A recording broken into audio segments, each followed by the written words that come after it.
Isso mesmo, Ricardo Ventura enfrentando chuva, sol, tempestade de areia para levar informação para você. Hoje vamos começar o primeiro episódio do Se Fosse Fácil Qualquer Um Faria. Estamos aqui em Santana, na frente da imobiliária Mirante Soluções Imobiliárias, para entrevistar o Dr. Luiz Carlos Quechichian, o presidente desse império que vai mostrar para você grandes dicas, grandes revelações. Espere que eu tô entrando e eu tô ficando doidão aqui de tanto girar. Valeu?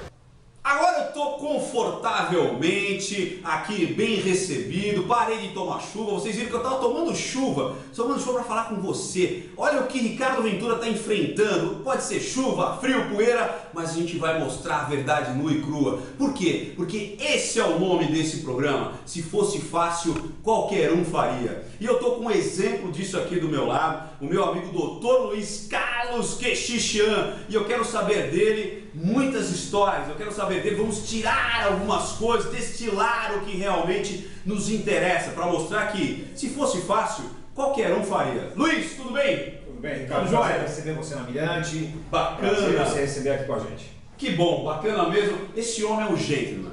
Esse homem realmente, a gente se sente em casa, se sente confortável. Mas Luiz, é o seguinte, para quem não te conhece, quem é Dr. Luiz Carlos Quechichian? De uma forma formal, quero saber o que você estudou, você está na frente do quê, como é que é? A primeira faculdade que eu fiz foi análise de sistema, depois eu fiz direito, mas na verdade minha ocupação, minha profissão é corretor de imóveis. Certo. E você está na frente do quê? Quais são as suas empresas?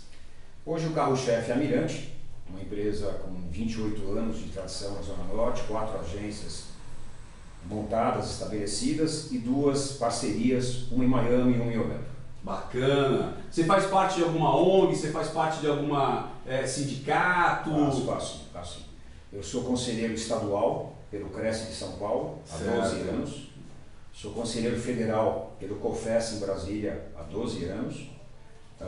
Faço parte da diretoria do sindicato, tá? Faço parte do COFES, do Secov e assim vai por diante. Bacana! Então você vê que esse rapaz sabe do que está falando. Vocês perceberam que Ricardo Ventura não escolhe qualquer um, hein? Mas vamos lá. Agora eu quero saber o seguinte, informalmente, como é que você se enxerga, Luiz? Luiz por Luiz. Não quero falar de doutor, eu quero saber de Luiz por Luiz.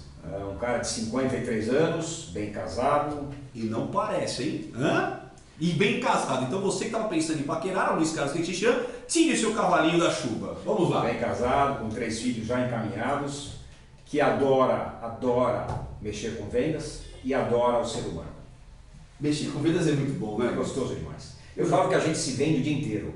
Eu também acho. Eu vendo para o meu filho que eu sou um bom pai, vendo para o meu vizinho que eu sou um bom vizinho, para minha mulher que eu sou um bom amante, para você que eu sou um bom empresário. O tempo todo a gente está se vendendo. Olha, eu quase chorei aqui agora, sabe por quê? Eu falo isso a vida inteira, mas ninguém acredita em Ricardo Ventura.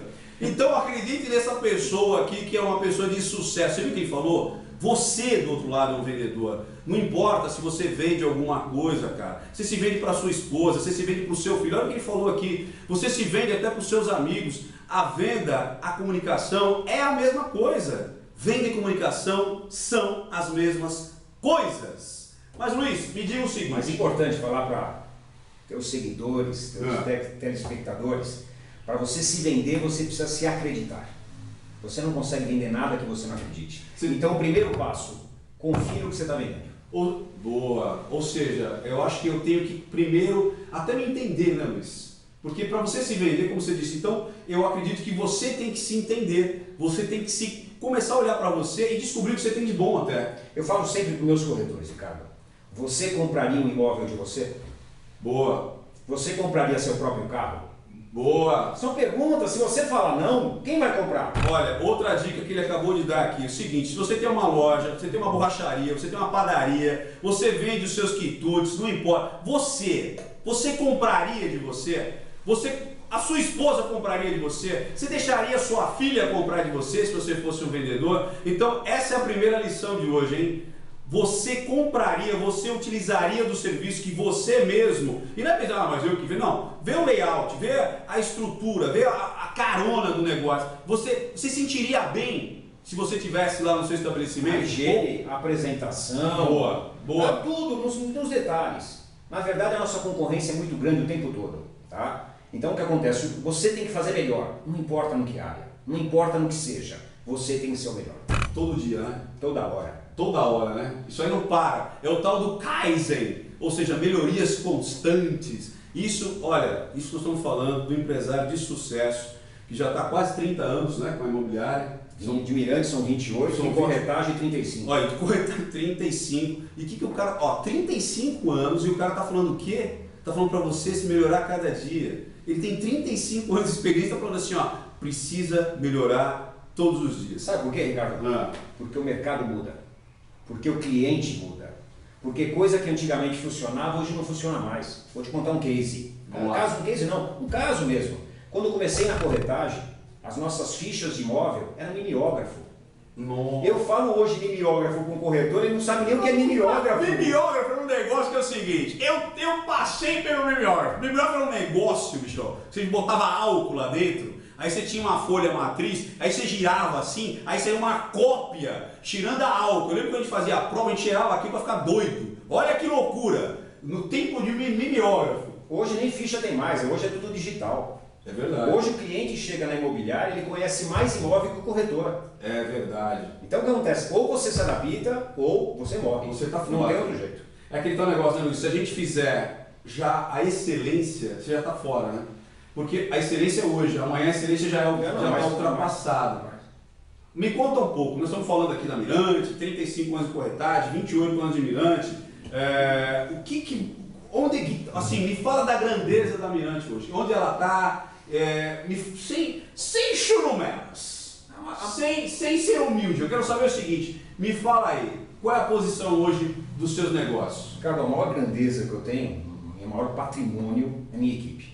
Tá. Quantas pessoas trabalham? Hoje nós temos corretores associados 150, só na área de terceiros. Certo. Tá? Aí depois nós temos corretor de lançamentos e corretores de locação. Se você pensar nisso, são mais de 150 famílias que levam o pão graças ao trabalho em parceria com a Mirante. Certo. Tá? Agora, fisicamente, nós estamos hoje com 4 agências, todas sede próprias, com estacionamento, que hoje quem não tem estacionamento não tem negócio, e com toda a infraestrutura, desde sistema de internet para recepção para o cliente que chega, até máquina de café Nespresso. O cliente tem que se sentir acariciado. Ele tem um corretor em cada esquina e tem um imobiliário em cada esquina. Por que ele vem na Mirante? Ele vem na Mirante porque ele se sente diferenciado. A última invenção nossa, nós inventamos agora o perfume Mirante. Eu quero que quando você chegue na Mirante, você marque um perfume. Quando você ande no corretor, o meu corretor, no carro dele vai ter um sachê com o mesmo perfume. E quando você comprar o imóvel, eu vou te dar um kit para você continuar sentindo o mesmo aroma. Ou seja, eu vou pegar o cliente pelo aroma, pelo coração, pela emoção, de todas as formas.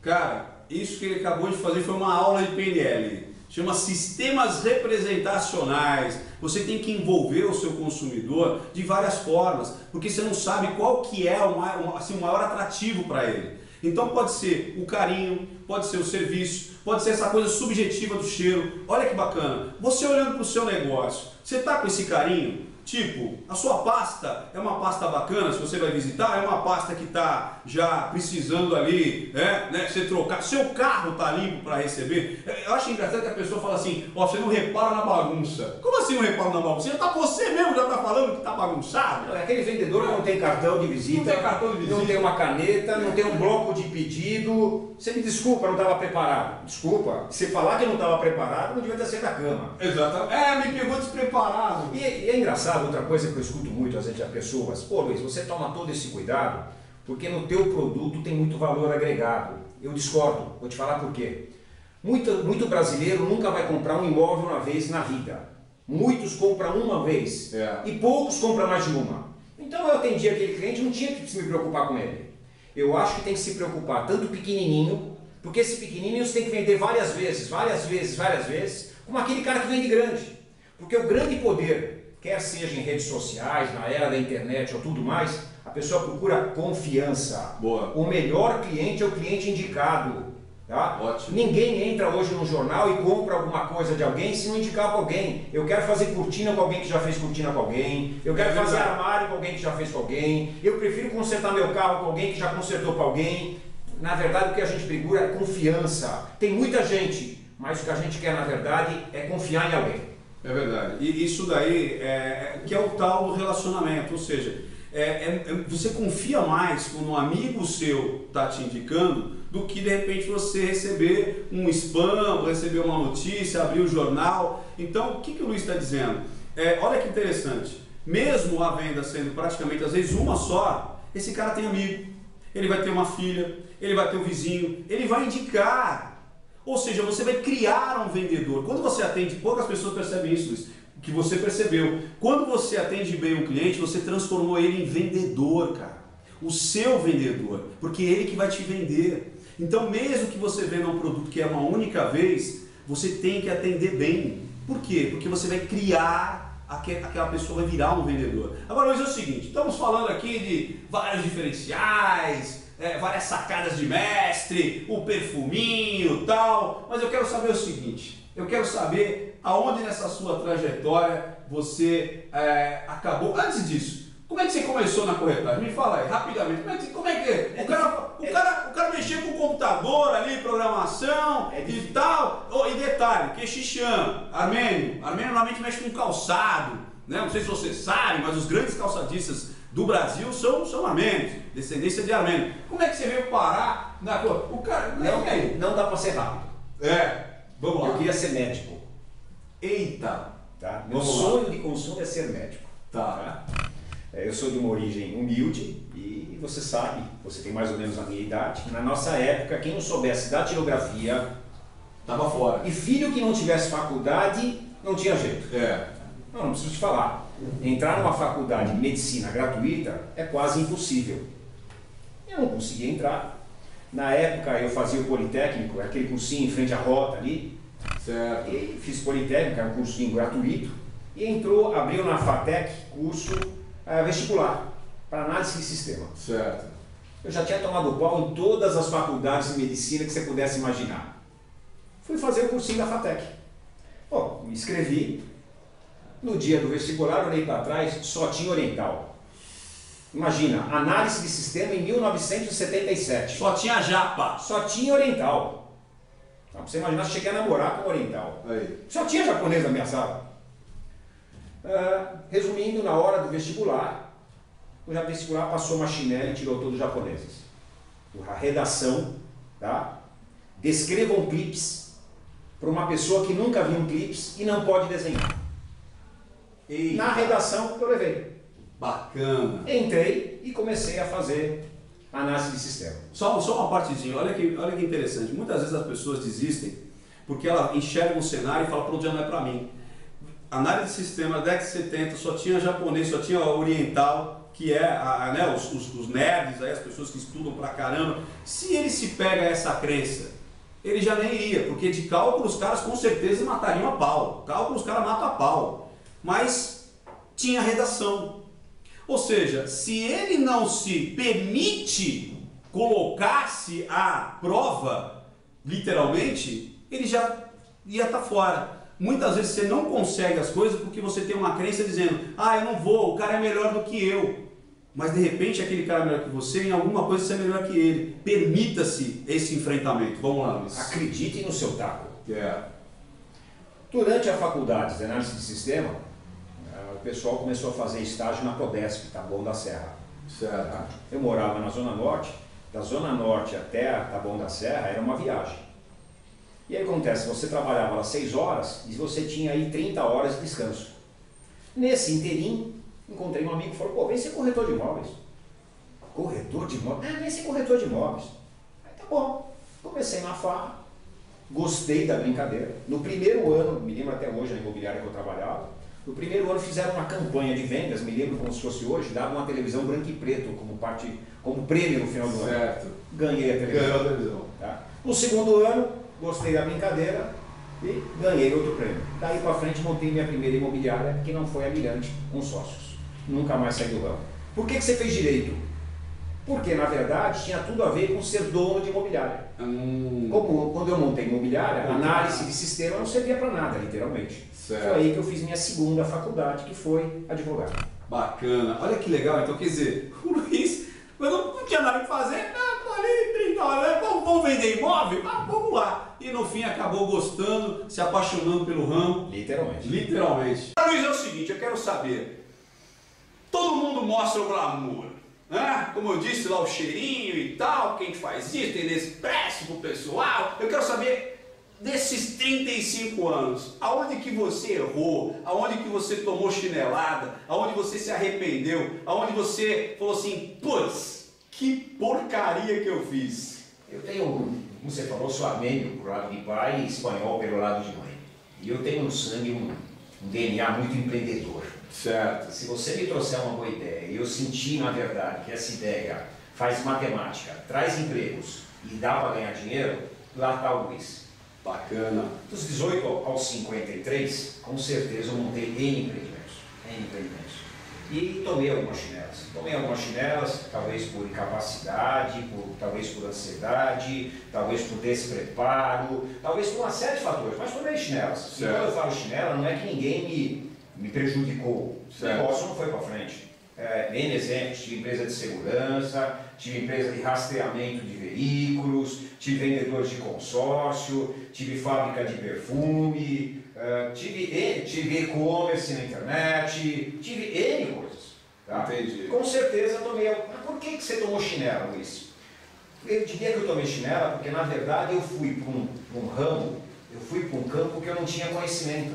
Eu não dominava a área. Entendi. Hoje, na área imobiliária, que você falar, eu monto, porque eu domino minha área. Tá? Mas o Luiz perdeu aquele braço empreendedor na qual ele ia para territórios totalmente desconhecidos. Entendi.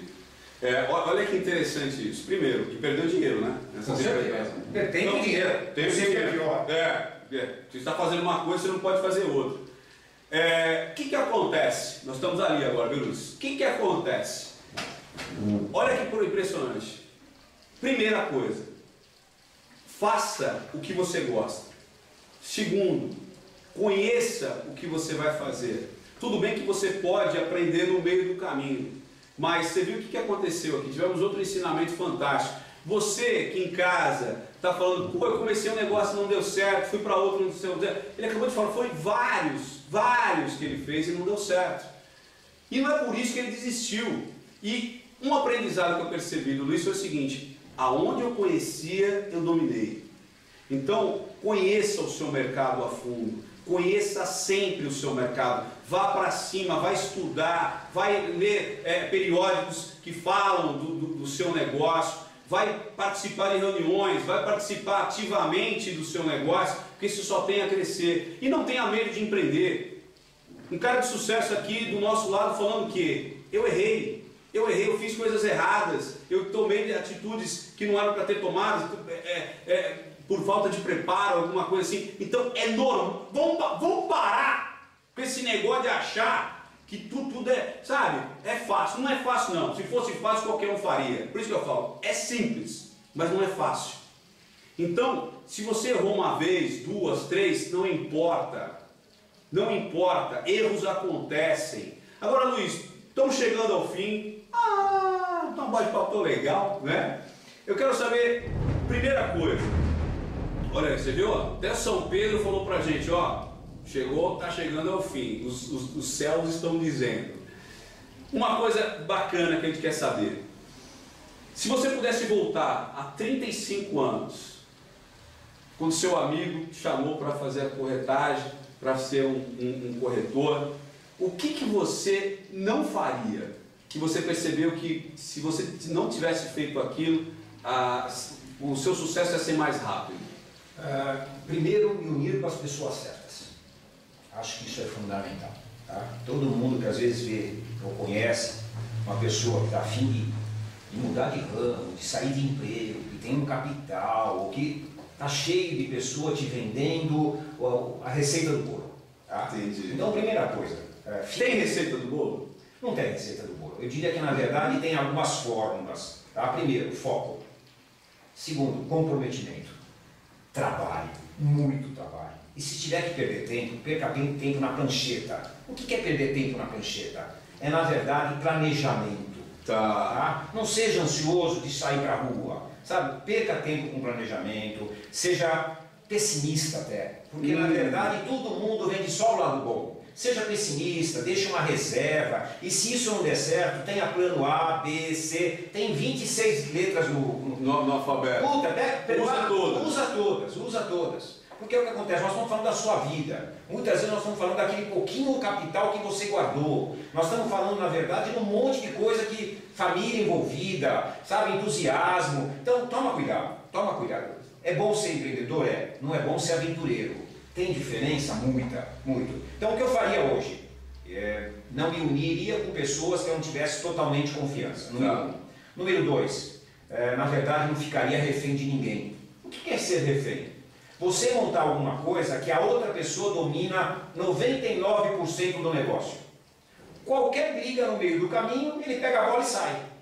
Você não sabe o que fazer. Quer dizer, você fica refém. Então não seja refém. Trabalhe numa área que pura e simplesmente você saiba do que nós estamos falando. Tá? Para não perder dinheiro e tempo. Olha que bacana. Primeiro, ele já deu até, eu ia perguntar para ele também da dica de ouro. E ele não só falou o que todo mundo fala, né? Foco, perseverança e tudo mais. Mas olha que interessante, ele falou exatamente o porquê. Primeiro, tem muito trabalho. Acredite se quiser, muito trabalho. Olha, antes de finalizar, eu queria fazer uma pergunta para você. Eu percebo que hoje você é um cara muito preocupado com a qualidade de vida. Você viaja 3, 4 vezes, umas viagens internacionais aí por ano. Toda vez que você pode, você está lá no litoral. Você agora se preocupou em fazer espaço gourmet, para toda quinta-feira você brincar ali com as panelas, receber os amigos e tudo mais. Mas Luiz, no início ou nos primeiros anos, você conseguia ter essa vida social? Ricardo, eu vou te contar agora um segredo que pouca gente sabe. No início, sabe qual era meu almoço? Qual era? Aquela paçoca amor e um copo d'água. Eu trabalhava sábados, domingos e feriados. E naquele tempo, corretagem era escravidão, diferente de hoje. A escravidão atendia o primeiro cliente, quem chegasse primeiro. E assim, foi muito difícil. Eu almoçava literalmente paçoca com água. Tá? Muitas vezes, eu não tive sábados, domingos e feriados. Eu sou ainda da época da máquina de escrever. Quando você errava um contrato, tinha que bater tudo de novo. Não tinha nem corretivo. Negócio de máquina, não existia corretivo. Um branquinho, né? E você pegava um advogado e não queria rasura, você tinha que bater tudo de novo. Hoje a vida, literalmente, é muito mais fácil. Você digita, você cola, você assina, você isso, você aquilo outro, pode errar contrato à vontade, remotamente permite que você faça uma videoconferência, remotamente que você mande um contrato, receba um contrato. Eu diria que hoje é muito mais fácil. Tá? Agora, não importa se hoje ou ontem, transpiração e transpiração. 1% de inspiração. Ou seja, muitas vezes a gente vê a pessoa de sucesso, aí vê o cara fazendo viagem internacional, anda com um carro bacana, tá lá com os amigos dele tomando uísque e tudo mais. Só que, cara, se você quer ser um empreendedor, você pode ter certeza, como o Luiz acabou de falar aqui, pouca gente sabe disso. Mas na realidade é isso que eu quero mostrar para você que está empreendendo. Não vai pensando que nos primeiros anos do seu empreendimento, da sua empresa, ou seja lá o que você vai colocar, que você vai ter, sabe, aquele padrão gostoso. Família é importante, a diversão é importante, mas você vai ter que abdicar. Como ele mesmo disse, ele abdicou de muita coisa, finais de semana, lazer, até a estrutura física e biológica, quer dizer, saúde, para conseguir alguma coisa. Se você não... Eu desconheço, Luiz, a uma pessoa de sucesso que em algum momento, eu não estou falando para ficar a vida inteira, mas que em algum momento ela não abdicou a sua saúde física, o seu lazer, a família, às vezes estar com os filhos, para conseguir justamente para no futuro dar o de melhor para a sua família, para os seus filhos e para si. Então essa é a grande sacada. Aprenda que é simples, mas não é fácil, porque se fosse fácil, qualquer um faria. E nessa hora, é muito importante o apoio da esposa, se for casado, o apoio da família, o apoio dos filhos, porque com certeza você vai ter que abdicar, eu digo que você vai ter que pagar o preço do sucesso. O preço do sucesso é muitas vezes estudar quando ninguém está estudando. Na verdade, o que acontece é fazer o que hora muita gente está descansando. O Ricardo me acompanha. Ele vê que vira e mexe, eu estou postando coisa de trabalho, tem um corretor meu que vai embora na quinta e volta na terça. Tá? Então, por incrível que pareça, se você quer empreender, se você quer ser dono de um negócio, se você quer ter sucesso, você tem que pagar o preço por isso. Boa, Luiz. E é isso que eu quero mostrar. Mostrar que as pessoas de sucesso, elas trabalham muito, muitas horas e em muitos momentos da vida teve que abdicar de muita coisa e fizeram muitas besteiras também. Porque é normal, só que não desistiram, como você disse, ter foco, saber o que quer e estudar sempre. O segredo, na verdade, é tentar fazer o que você gosta. Boa. Porque aí você tem a impressão que você não trabalha. É. Então eu me engano, tu me enganas e vamos se enganando e vamos trabalhando. Se você fizer o que você gosta, literalmente você não sente. Não sente. Agora, de novo, com 53 anos, quantos anos eu tenho mais de vida? Mais 10? Mais 20? Não sei. O que acontece? Eu estou tentando sim, cada vez mais, puxar um pouquinho esse meu lado, de tentar aproveitar um pouquinho mais a vida. Mas aproveitar o que é? Cozinhar para os amigos, de vez em quando viajar com meus filhos para fora, curtir minha esposa, tentar curtir um pouquinho a qualidade de vida. Meu pai sempre falava, o ruim é quando você fica mais velho, que aí você tem condições e não tem mais físico para ir.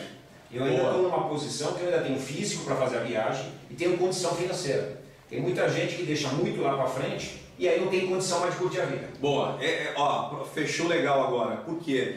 Também não é para você ficar que nem louco, virar um workaholic, ou seja, trabalhar. Aí quando você vai curtir, você não tem mais saúde para fazer aquilo, você não tem mais condições de fazer aquilo, as pessoas que você ama já não estão mais com você. Porque por qualquer razão, por qualquer razão, ou porque morreram, ou porque se abandonou, ou porque não te amam mais, entendeu? Então, acho que a última dica do Luiz foi a temperança, mais equilíbrio, o equilíbrio.